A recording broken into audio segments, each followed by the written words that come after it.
All right, let's jump right into this explainer. Today, I'm putting on my cognitive psychologist hat to completely dismantle an age-old myth that I know you've heard countless times. The idea that reason and emotion are somehow opposing forces in our minds.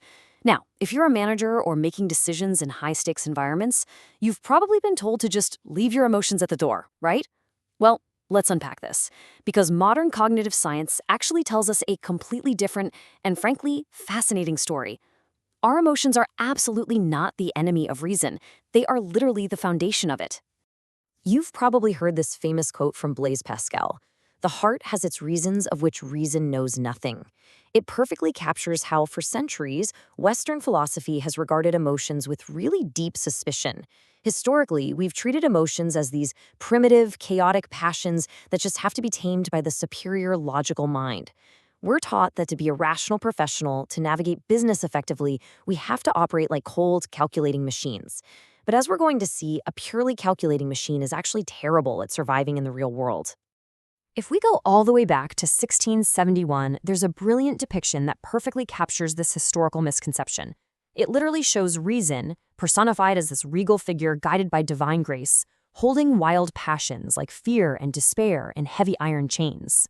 For the longest time, this was our blueprint for the brain. Reason is the master, and emotion is the prisoner. But think about it.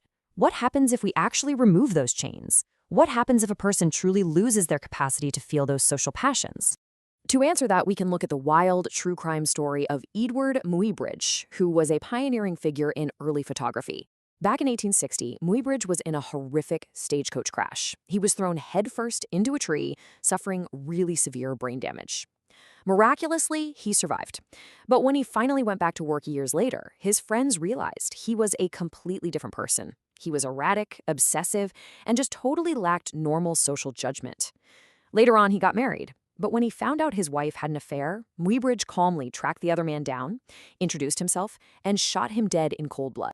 The biology behind that tragedy comes down to a specific part of the brain, the orbitofrontal cortex. This area is absolutely crucial for processing our social emotions. Without a functioning orbitofrontal cortex, a person lacks the emotional feedback required for basic social judgment. So, Muybridge didn't just lose his temper. He lost the balancing emotions, things like compassion, fear of consequences, or even love, that normally guide our reasoning. His decision-making went completely off the rails. It's proof that without social emotions to guide us, our rationality just completely falls apart. So this raises a really fascinating question for our daily professional lives. Are we actually capable of making rational choices without our feelings telling us what matters? Say you're a manager facing a sudden massive PR crisis. Can you truly make a purely rational decision by just turning off your feelings? Well, the science says no way. In a crisis, your emotions are exactly the mechanism that tells you what's important enough to act on in the first place. To really grasp why we need emotions, let's contrast humans with two wild extremes: a simple tick and an omniscient god. A simple female tick operates entirely on reflexes. She smells butyric acid, she drops from a branch. She feels warmth, she burrows.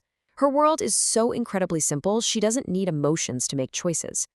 On the flip side, imagine an omniscient god with infinite resources, who knows the exact outcome of every single action. That being doesn't need emotions either, because there is literally zero uncertainty. But us humans, we sit right in the messy middle. Our world is incredibly complex. We never have perfect information, and we definitely can't predict the exact outcome of our business decisions. So our brain uses diffuse emotional signals, these wide-reaching internal alerts, to interrupt us, prioritize our goals, and urge us toward action. Emotions are actually sophisticated evolutionary tools. They help us figure out our life and work priorities in a complex world where we simply can't know everything. Let's do a super quick test to see how your brain handles fast decisions. Answer this as quickly as you can. What do cows drink?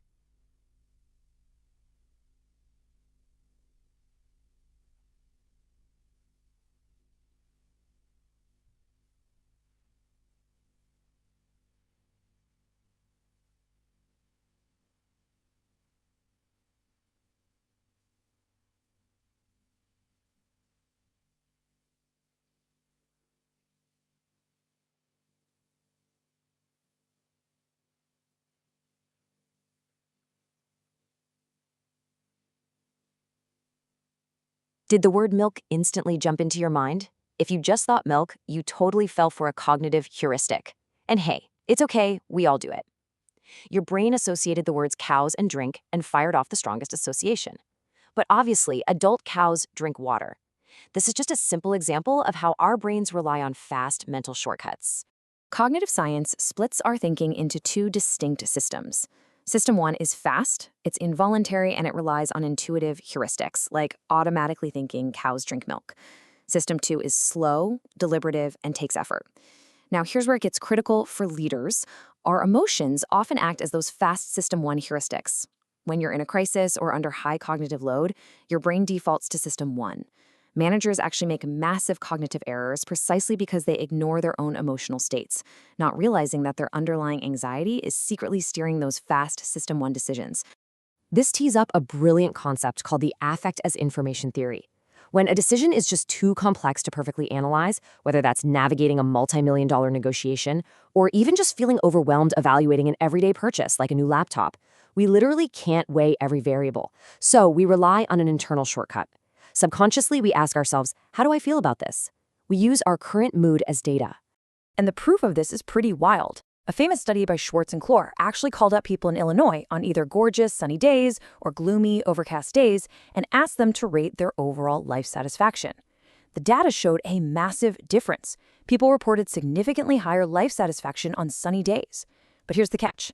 When the researchers explicitly asked about the weather first, the effect vanished. Once people recognized the source of their mood, they stopped using it as a shortcut. For professionals, this is your first concrete technique for emotional regulation. Simply acknowledge your mood. Naming it removes its invisible power over your decisions. Okay, let's pivot over to economics and business. Historically, economics was thought to be this entirely rational, calculating field where humans act strictly in their narrow self-interest. To test this, researchers use something called the ultimatum game. One person is given a pile of cash and offers to split it with a second person. If person 2 accepts, they both keep the money. If they reject it, nobody gets a dime. Now, pure economic rationality says the second person should accept literally any offer greater than 0, right? Free money is free money. But no surprise to any of us, that is absolutely not what happens. If the split is perceived as unfair, like an insulting 7-3 or 8-2 split, the responder almost always rejects it. They will literally walk away from free cash just to make sure the greedy proposer gets punished. Classical economists used to label this irrational. But if you're a manager heading into business negotiations, you absolutely have to understand what is really driving this behavior. Because this supposed irrationality is deeply biological. Brain scans show that getting an unfair offer physically slows down a person's heart rate and powerfully lights up the amygdala, which is the brain's threat center. Rejection in these negotiations is actually driven by emotions of withdrawal, like disgust. Our sense of fairness is so emotionally hardwired, it completely overrides pure financial gain. Researchers even found that when they used drugs to calm the amygdala, the rejection rate of unfair offers plummeted. Fairness isn't a spreadsheet calculation, it's an emotion. This is exactly why classical economic models and honestly, hardline, cutthroat business tactics fail so often. Mainstream models assume we're narrowly selfish, but neuroscience proves that's false. fMRI scans reveal that when a close friend is threatened with a shock, the exact same areas of your brain light up as if you were being threatened. We literally process a colleague's pain as our own. For leaders, this is your second technique for professional efficiency. You have to deliberately foster empathy. Understanding that we are biologically wired to cooperate is the scientific foundation for building long-term business trust. As neuroscientist Tanya Singer beautifully points out, the old assumptions underpinning mainstream economic models are simply wrong. We have to devise new paradigms, both in global economics and in our own day-to-day office lives, that actually recognize human complexity. We have a profound emotional capacity for cooperation, for empathy, and for fairness. Ignoring that doesn't make you rational, it just makes you totally blind to human nature. So, the next time you face a tough choice, how will your emotions guide you? Don't try to lock your passions in iron chains. Instead, lean on these 3 emotional regulation techniques for better efficiency. First, explicitly acknowledge your mood so it doesn't secretly bias you. Second, actively lead with empathy to build deep, long-lasting business trust. And third, simply pause. By pausing to recognize your feelings, you switch from a fast, reactive System 1 choice to a deliberative System 2 decision. Your emotions are incredibly sophisticated tools just waiting to help you navigate our complex world. So, are you ready to start listening to them?